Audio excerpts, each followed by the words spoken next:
종합제TV 시청자 여러분 안녕하십니까. 2021년 9월 23일 밤 10시를 넘어섰습니다.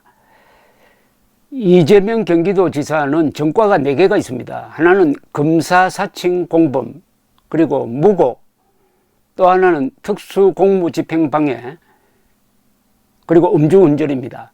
여기 검사사칭 공범과 무고, 요것은 서로 연결된 사건입니다. 뭐냐면은 KBS PD가 당시 성남시장을 상대로 취재를 할 때 이 PD가 검사를 사칭하도록, 전화를 걸 때 검사를 사칭하도록 옆에서 도와주었다는 게 바로 공직자 자격 사칭, 또는 옛날 죄명으로는 관명 사칭이라고 그랬습니다. 그리고 이렇게 녹음된 걸 가지고 이재명 변호사가 폭로를 하니까 당시 성남시장이 불법으로 녹음한 것을 불법적으로 입수해가지고 폭로를 했다라고 비난을 했어요. 그러니까 이재명 변호사가 내가 합법적으로 얻었다. 그러니까 당시 김병량 성남시장이 나를 명예훼손했다 해가지고 명예훼손으로 고소를 했습니다. 법원의 판단은 뭐냐? 검사사칭 공범이고 당신이 무고했다라고 해서 2003년 7월 1일자로 무고 및 공무원 자격 사칭 벌금 150만 원을 선고를 했습니다. 그게 확정된 전과입니다. 이 무고란 범죄는 인간이 할 수 있는 범죄 중에서는 가장 악질입니다. 왜냐? 남이 짓지 않은 죄를 만들어서 지었다고 모함을 한 죄입니다. 이런 사람이 대통령 후보로 나오면 이 나라가 어떻게 되겠습니까?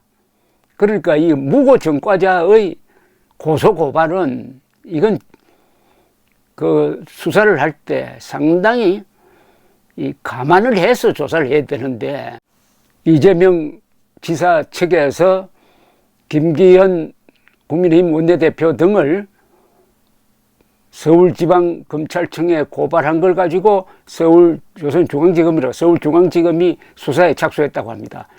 무고 전과자가 고소 고발한 것을 받아가지고 조사를 할 때는 상당히 주의가 요한다, 이 점을 말씀드리겠습니다. 무고 전과자가 또 무고하는 거 아니냐, 이렇게 봐야 되는데, 여기 오늘 묘한 기사가 하나 실렸어요. 이 소개하겠습니다. 이게 문화일보에 실린 기사입니다. 제목이 뭐냐? 설계자 의혹 유동규라는 이름을 기억하십시오. 유동규 따옴표하고 이재명 캠프 일 보고 있다. 요게 지금 고발된 사건의 핵심입니다. 유동규 이재명 캠프 일 보고 있다라고 했다는 겁니다. 문화일보 기자의 이 보도입니다. 이 기사를 쓴 사람은 박성훈 기자, 수원 주재 기자로 보입니다. 박성훈 기자. 이렇게 나갑니다. 이재명 경기지사가 성남시장 재직 시절 추진한 분당구 판교 대장동 도시개발 사업에서 중추적인 역할을 한 것으로 보이는 유동규 전 성남도시개발공사 기획본부장이 최근 사업에 관한 의혹이 불거지자 휴대전화 번호를 바꾸고 잠적한 것으로 전해졌다. 유 씨는 최근 문화일보와의 전화통화에서 괄호하고 이 지사 대선 괄호 닫고 캠프 쪽에서 일을 보면서 개인적인 일도 하고 있다고 밝힌 바 있다. 23일 성남도시개발공사 등에 따르면 유 전 본부장은 성남시가 대장동 개발을 본격 추진한 2015년 성남도시개발공사 기획본부장으로서 당시 공석이었던 사장 직무 대리를 맡았다. 그는 대장동 개발 사업 시행을 맡은 특수목적법인 성남의 뜰 주주 구성과 수익금 배당 방식 등을 설계했다는 의혹을 받고 있다. 유 전 본부장은 사업 설계 당시 민간이 과도한 개발 이익을 가져갈 수 있다는 신무진 의견이 제시되었음에도 현 구조대로 사업을 강행하는 데 역할을 했다는 의혹도 받고 있다. 이후 지분 1%를 갖고 참여한 화천대유와 천화동인 1 내지 7호가 4천억 원이 넘는 수익을 배당받아 정치권에서는 유 전 본부장의 역할에 대한 의문이 제기된 바 있다. 유 전 본부장은 서울 한 대학 성악과를 졸업한 것으로 알려졌으며 2008년 성남시 분당구 정자동의 한 아파트 단지 리모델링 추진위원회 조합장을 맡은 바 있다. 이후 2010년 이 지사가 성남시장에 당선된 후 시장직 인수위원회 도시건설분과 간사를 맡은 그는 성남시설관리공단 기획본부장, 성남도시개발공사 기획본부장을 지냈다. 이 지사가 경기지사로 당선된 이후인 2018년 10월부터 올해 1월까지 유 전 본부장은 경기관광공사 사장을 지내는 등 이재명 성남시장 때부터 함께한 핵심 측근인 것으로 알려졌다. 그런데 이 사람이 최근 문화일보와의 전화통화에서 괄호하고 이 지사 대선 괄호 닫고 캠프 쪽에서 일을 보면서 개인적인 일도 하고 있다고 밝힌 바 있는데 휴대전화번호를 바꾸고 잠적한 것으로 전해졌다는 보도가 나왔습니다. 국민의힘 김기현 원내대표는 지난 16일 국회 기자회견에서 대장동 개발 사업을 기획한 유동규 전 성남도시개발공사 기획본부장이 경기관광공사 사장으로 영전하여 이재명 캠프에서 활동 중이라고 말했습니다. 여기에 대해서 이 지사 측은 유 씨는 이 지사 대선 캠프에 몸담은 적이 없다고 반박을 했습니다. 그러면서 김 원내대표 등을 19일 검찰에 고발했고 오늘부터 수사에 서울중앙지검이 착수를 했습니다.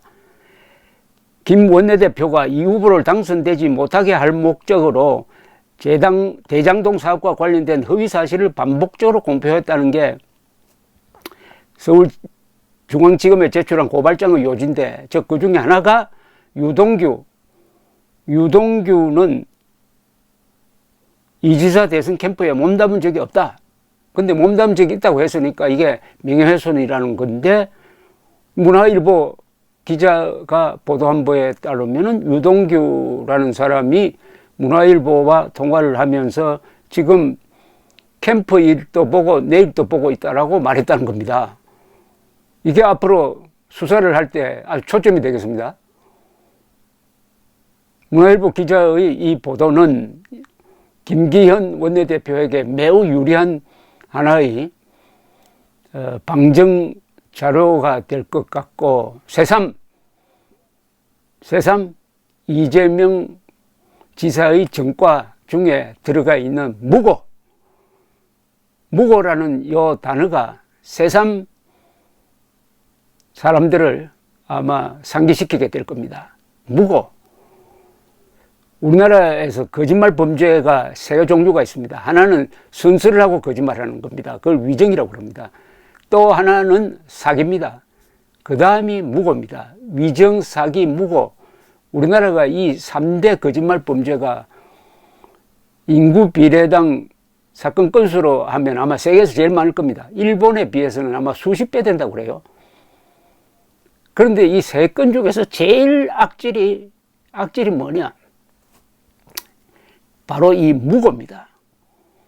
상대방이 저지르지 않는 행위를 했다고 뒤집어 씌워가지고 감옥 보내려고 하는 게 그게 바로 무고입니다. 이런 무고 전과자가 대통령이 되면은 대통령의 막강한 권한으로 국민을 무고할 가능성이 많죠. 국민들이 죄를 저질르지도 않았는데도 죄를 저질렀다고 해가지고 국민들을 마구잡이로 고소를 해가지고 그럼 수사기관이 공정하게 수사를 하겠습니까? 그런데 대통령은 헌법으로부터 국가 반역죄를 저지르지 않는 한 재임기관에는 형사소추 되지 않는다는 딱 방패를 하나 갖고 있습니다. 자기는 방패를 갖고 있으면서 방패를 없는 국민들을 상대로 무고를 하기 시작하면은 그 나라가 어떻게 되겠습니까? 그러나 다행히 대한민국은 언론 자유가 살아있어가지고 문화일보에서 이런 기사가 툭 터질 줄은 아마 예상도 못했을 것입니다. 요사이 이재명 지사는 한국의 전 언론, 일부 친여 언론 빼고 전 언론을 상대로 전쟁을 하고 있는 것 같아요. 누가 이길지 한번 보겠습니다. 감사합니다.